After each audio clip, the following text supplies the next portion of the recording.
تعالي نتكلم يا ستي. جالي الكومنت ده: أنا ليا 6 شهور منفصلة والوجع كأنه جديد.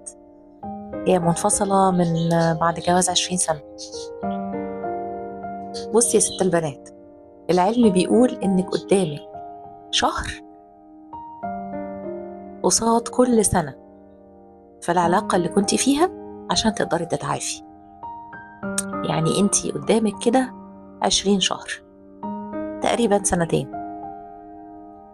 خلينا نقول إنه من حقك تحزني، ومن حقك تبقي مش كويسة، ومن حقك تحسي بوجع.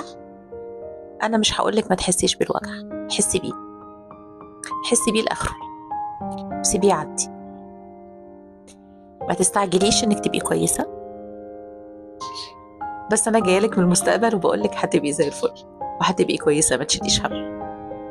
لو حسيتي إن الوجع والحزن زيادة ومبالغ فيه ومعطل حياتك والدنيا واقفة، أنصحك وبشدة تروحي لمختص، تلجئي لدكتور معالج كده يعني. بلاش لايف كوتش، ربنا يكرمك، لأنه لو الوجع زيادة مش هينفعك.